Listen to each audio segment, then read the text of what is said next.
Oria English Language Program.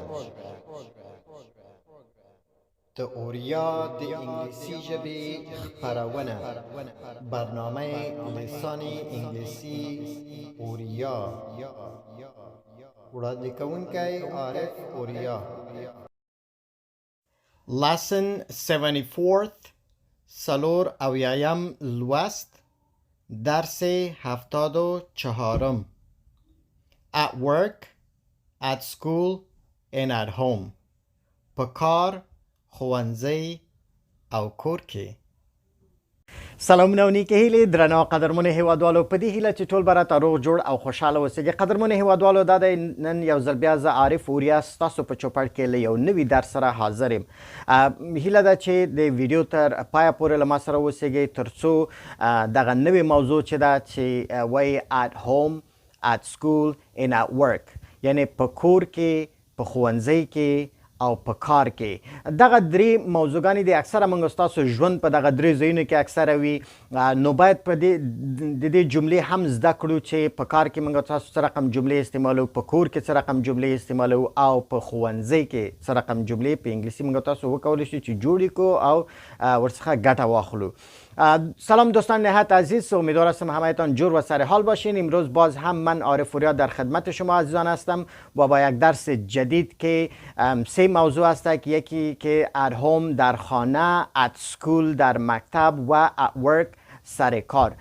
دوستان عزیز، این سه جا هستند که اکثر ما شما در این سه جا می باشیم و زندگی ما در این سه جا بیشتر میچرخه. امروز بخیر یاد میگیریم که در این سه جاها ما چه قسم میتونیم جملات را بسازیم در لسان انگلیسی و چه قسم مکالمه کنیم در این سه جاها. پس همراه باشین تا آخر این ویدیو، همراهی کنین همراه ما و جملات جدید را یاد بگیرین. قدرمنو هیوادوالو، رازو بیرته بیا هم موضوع ته رازو چې موږ تاسو څه رقم جملې جوړولی شو. مثلا رازو د ښوونځی نه شروع کوو. مثلا موږ تاسو وایو چې ارمان is at school. Arman is at school. He is a student. Arman is at school. He is a student. Arman په ښوونځی کې دی. ارمان چیرته ده؟ ارمان په ښوونځی کې ده. He is a student. هغه یو زده کوونکی دی. هغه څه ده؟ هغه یو زده کوونکی دی. student زده کوونکی ته وایي. Arman is at school. He is a student. Arman په ښوونځی کې دی. هغه یو زده کوونکی دی. دوستان عزیز، میگیم که Arman is at school. Arman در مکتب است. He is a student. او یک متعلم است. او چی است؟ او یک متعلم. متعلم چی میگه؟ student. student. student. یا مثلا ما شما میگیم که میرویس is at work. Mirwais is at work. He is a mechanic. He is a mechanic. یعنی میرویس په کار کې دی. میرویس is at work. څه معنا دوستانو؟ میرویس په کار کې دی. work څه شي ته وایي؟ کار ته وایي. work. work. کار. میرویس is at work. میرویس په کار کې دی. He is a mechanic. هغه یو مستری دی. مستری ته چی وایي؟ mechanic. mechanic. میرویس is at work. He is a mechanic. میرویس په کار کې دی. هغه یو مستری دی. دوستان عزیز، مثلا کسی که سر کار باشه چه قسم میگیم؟ که میگیم ما میرویس is at work. میرویس سر کار است. He is a mechanic. او یک مستری است. مستری را چی میگه؟ mechanic. mechanic. یا مثلا ما شما میگیم که لطیف is at work. لطیف is at work. He is a doctor. He is a doctor. لطیف په کار کې دی. هغه یو ډاکټر دی. هغه څه ده؟ doctor. He is a doctor. دوستانو، همداسې تاسو کولی شئ چې نور جملې هم ورباندې جوړې کړئ. دوستان عزیز، شما میتونید که جملات دیگر هم همین قسم شما بسازید. مثلا نام یک نفر میگیرین، جای کارشه، یا اگر در خانه باشه یا در مکتب باشه. مثلا اگر در مکتب باشه سکول میگین، اگر در سر کار باشه ورک میگین. بعدا وظیفهش شما میگین که وظیفهش چی است، یا دکتر است یا نرس است یا انجینیر است یا فلایت اتندنت یا هر وظیفه که داشته باشه شما میتونین ازش استفاده بکنید. دوستانو په دغه ډول باندې تاسو کولی شئ چې نور جملې هم ور باندې جوړ کړئ. مثلا په اخر کې موږ تاسو ویل چې لطیف is at work. لطیف په کار کې دی. He is a doctor. هغه یو ډاکټر دی. نو په دغه ډول باندې تاسو کولی شئ چې نور جملې هم جوړې کړئ. مثلا د کار ځای ښیي، د یو کس د کار ځای ښیي، بیا د هغه وظیفه یا دنده چې هغه څه دنده لري دنده هم تاسو کولی شئ چې وښیئ. نو دوستانو د دې نه وروسته زه یو څو جملې تاسو ته لیکم. هیله ده چې تاسو پراکټس ورباندې وکړئ او دا جملې راته مکملې کړئ. زه به مثلا جمله نیمه درته لیکم، مثلا د یو کس نوم به لیکم، بیا به وایم چې ډاکټر، بیا تاسو به مثلا وایئ چې فلانی په کوم ځای کې ده او هغه ډاکټر ده یا انجینر ده. یو څو جملې تاسو په خپل پرکتس کردید و ویلی کرد. دوستان عزیز چند جملات را ما براتون می نویسم، یک اکسرسایز براتون می نویسم. لطفا جملات را شما قلم و کتابچه‌تان بگیرین و شما خودتان بنویسین که آیا یاد گرفتین و یا خیر. دوستانو راځي چې یو څو پوښتنې وکړو او لنډ ځوابونه ورته هم زده کړو چې په انګلیسي کې موږ تاسو وایي چې be yes no questions and affirmative short answers with it. دوستانو بی تاسو ته ما مخکې ویلو په تیرو درسونو کې تاسو بی زده کړی ده. بی ټو بی وربز دي، کومکي فعلونه دي لکه ام از آر واز ور چې واز ور په تیره زمانه کې به استعمالیږي. خو راځو د ام از آر ته راځو. په د ام از آر باندې موږ تاسو پوښتنې کوو او لنډ ځوابونه بیرته موږ تاسو وایو په ایټ باندې. ایټ په خپله یو ضمیر یا پروناون ده چې په تیرو درسونو کې ما تاسو ته ویلی ده چې بغیر د انسان نه نورو شیانو دپاره اشیاو دپاره موږ تاسو ورڅخه ګټه اخلو. د انسان مثلا د نارینه دپاره موږ تاسو هی استعمالوو، د زنانو دپاره شی استعمالوو. خو چې کله انسان نوي نور شی نوي د هغې دپاره موږ تاسو ایټ استعمالوو. ایټ معنی هغه یا دا معنی دا ده یو ضمیر ده. ضمیر څه شي ته وایي؟ ضمیر هغه کلمه ده چې د نوم پر ځای باندې استعمالیږي. مثلا موږ وایو چې احمد از ا ټیچر، احمد یو ښوونکی ده. احمد نه وایي هی از ا ټیچر وایي. موږ تاسو د احمد پر ځای باندې هی استعمال کړ. نو دا هی په خپله څه ده؟ ضمیر ده چې د احمد د نوم پر ځای باندې موږ تاسو استعمال کړ. په همدې ډول باندې ایټ هم که چیرته موږ تاسو د کمپیوټر په باره کې غږیږو، د یو بل شي په باره کې غږیږو، نوم د کمپیوټر نخلو موږ ایټ ورته استعمالوو. دوستان نهایت عزیز درس دیگه ما که هستک درباره be yes no questions and affirmative short answers with it. بی را در درسای گذشته برای شما ما تشریح کردیم که بی خودش کمک‌های فعلی هستند که ام از آر was were که در زمان گذشته استفاده میشه، ام از آر در زمان حال استفاده میشه. اینا فعلای کمکی هستند و در درسای گذشته شما فعلای کمکی را یاد گرفتین که فعلای کمکی چی هستند و جواب این سوالا را با ایت ما شما میتیم. ایت خودش یک ضمیر است که ضمیر ما شما در درسای گذشته خواندیم که ایت ضمیر است و ضمیر چی را میگه؟ جانشین اسم را ضمیر میگوید. یعنی بجای اسم ما شما از ضمیر استفاده میکنیم. برای انسان ها مثلا برای مذکر ما شما هی استفاده میکنیم، برای مؤنث شی استفاده میکنیم، برای چیزایی که بدون انسان باشه برای اونا ما شما از ایت استفاده میکنیم. ایت خودش یک ضمیر است. ایناله میایم بعضی سوالات رو ما شما میکنیم و جوابش به ایت ما شما میتیم. جواب کوتاه با ایت. مثلا دوستانو راځي چې یو څو پوښتنې وکړو او د هغې لنډ ځوابونه، مثبت ځوابونه، منفي نه مثبت ځوابونه په ایټ باندې ورته مثلا موږ تاسو ورته ورکوو. مثلا یو څوک پوښتنه کوي وایي is this a computer؟ is this a computer؟ is this a computer؟ آیا دا یو کمپیوټر دی؟ دویم کس ورته ځواب ورکوي yes it is. ګورئ دلته په yes باندې موږ تاسو ځواب ورکړو، یعنی یو مثبت ځواب موږ تاسو ورته ورکړو. yes it is، هو دا دی، یعنی هو دا یو کمپیوټر دی. ورسره بیا یو بلې جمله هم موږ تاسو کولی شو چې ورسره اضافه کړو. مثلا د کمپیوټر هغه صفت موږ تاسو وکړو چې زوړ ده، نوی ده، وړوکی ده، غټ ده، څه رقم ده، یو صفت هم موږ تاسو ورسره کوو. نو لومړی کس پوښتنه کوي چې is this a computer؟ آیا دا یو کمپیوټر دی؟ دویم کس ورته وایي yes it is، هو دی. It is new. It is new. دا نوی دی. دا څه دی؟ نوی دی. نو په دغه شکل باندې لاند ځواب موږ تاسو ورته ورکړو yes it is. It's new. هو دا دی. دا نوی دی. نو لومړی کس پوښتنه کوي is this a computer؟ آیا دا یو کمپیوټر دی؟ yes it is. هو دا دی. It is new. دا نوی دی. هم دغه شکل باندې تاسو کولی شئ چې نور شیونو پوښتنه وکړئ. مثلا د کتاب پوښتنه کولی شئ، د قلم پوښتنه کولی شئ، د دیګ پوښتنه کولی شئ، چې هر شی تاسو ته ضرورت وي. خو اصلا مهمه دا ده چې طریقه د پوښتنې موږ تاسو زده کړو چې څه رقم موږ تاسو کولی شئ چې پوښتنه وکړو. Is this a computer? Yes it is. It is new. دوستان نهایت عزیز ببینین سوال میکنیم ما شما. یک نفر سوال میکنه میگه که آیا این یک کامپیوتر هستک؟ ما جواب مثبت برشان میتیم، بلش میگیم که بله هستک و یک جمله دیگه که تعریف کامپیوتر میکنیم و صفاتش نشان میتیم که آیا کامپیوتر نو است، جدید است، کهنه است، خرد است، کلان است، چه قسم است، او را هم اضافه میکنیم. مثلا نفر اول میگه Is this a computer؟ آیا این یک کامپیوتر هستک؟ نفر دوم میگه Yes it is. بله است. It is new. این نو استک یا جدید استک. پس به می قسم ما شما میتونیم جملات دیگر هم بسازیم. یا مثلا دوستان یا بلا جمله یا کس پوښتنه که Is this a car؟ Is this a car؟ آیا دا یو موټر دی؟ دویم کس ورته وایي Yes it is. هو دا دی.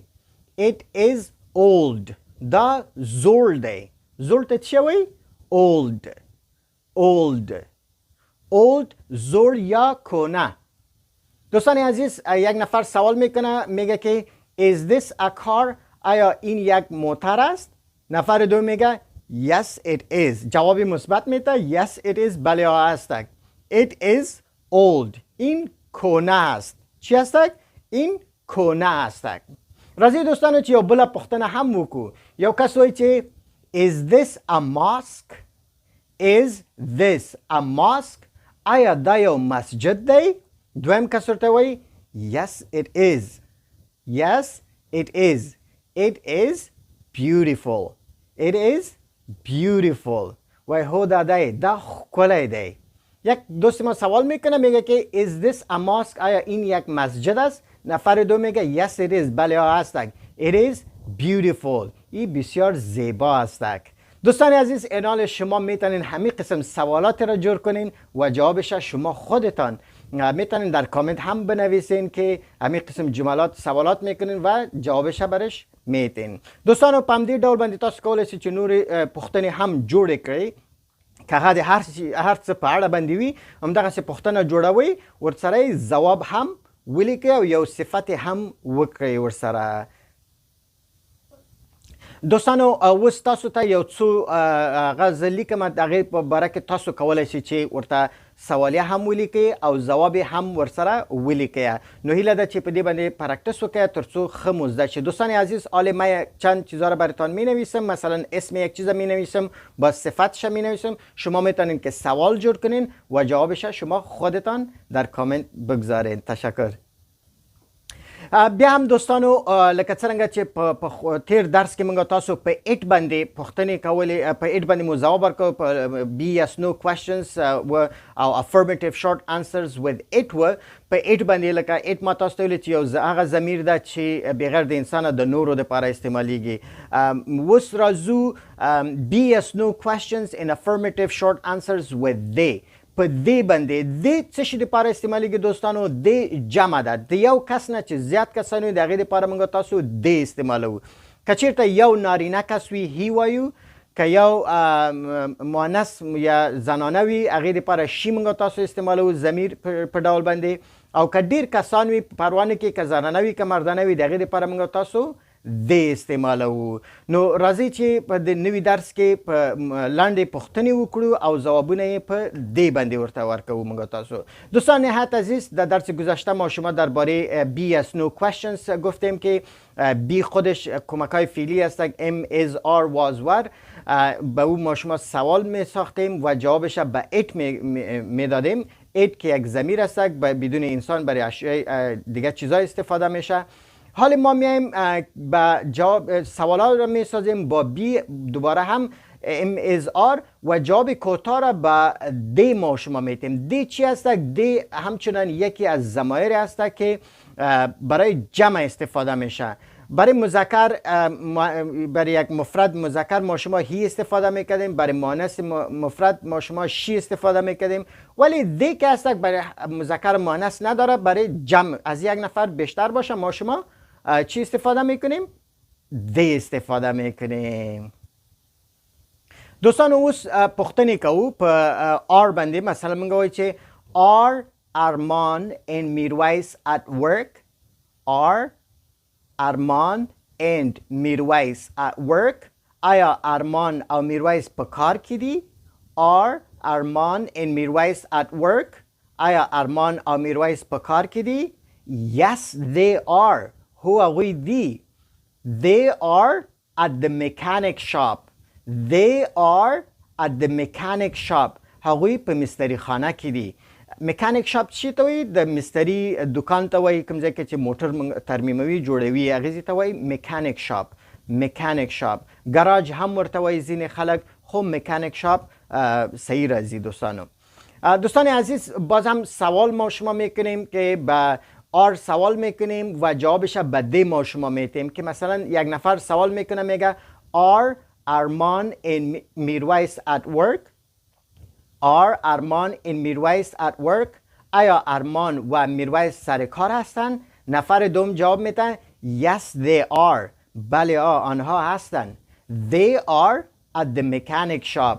آنها در مستری خانه هستن. آنها در کجا هستن؟ آنها در مستری خانه هستن. Are ارمان and میرویس at work? Yes they are. They are at the mechanic shop. دی جوابش به دی ما شما دادیم. یا مثلا میگه که are فهیم and رشاد at school. are فهیم and رشاد at school. آیا فهیم او رشاد په ښوونځي کې دي؟ Yes they are. هو هغوی دي. They are students. هغوی زده کوونکي دي. They are students. Students څه ته وایي؟ زده کوونکي. یو کس ته یو زده کوونکي ته student وایي، چې زیات وي هغې ته وایي students، یعنی زده کوونکي. دوستان عزیز باز هم سوال میشه، یک نفر میگه که are فهیم and رشاد at school. آیا فهیم و رشاد در مکتب هستن؟ نفر دوم جواب میده Yes they are. بله آنها هستن. They are students. آنها شاگردان هستن. آنها چی هستن؟ شاگردان هستن. یک شاگرد باشه ما شما میگیم student. اگر شاگردا بیشتر باشه پس میگیم students. یک اس اضافه میشه میگیم students. امیدوار هستم دوستان عزیز ایره خوب یاد گرفته باشین. پس به همین شکل ما شما میتونیم که اگر نفر زیاد باشه چه قسم سوال کنیم. قدرمنو هیوادوالو که چیرته زیاد کسان وي نو په دغه شکل باندې په دې ډول باندې موږ تاسو کولی شو چې پښتنه وکړو. یو بله به هم درته وایم چې مثلا یو کس وایي چې are رشاد and نبی at work. are رشاد and نبی at work. آیا رشاد او نبی په کار کې دي؟ Yes they are. هو هغوی دي. They are at the hospital. هغوی په کوم ځای کې دي؟ شفاخانه کې دي. هغوی په کوم ځای کې دي؟ شفاخانه کې. hospital شفاخانه. دوستان عزیز امی قسم ما شما مثلا یک سوال دیگه میتونیم بکنیم. میگیم که are رشاد and نبی at work. آیا رشاد و نبی سر کار هستن؟ Yes they are. They are at the hospital. هو هغوی دی. هغوی په شفاخانه کې دی. یا بله آنها هستند. آنها در شفاخانه هستند. پس دوستان عزیز امی قسم شما میتونین سوال ها را جور کنین. من اکسرسایز براتون میگذارم بعد از این ویدیو.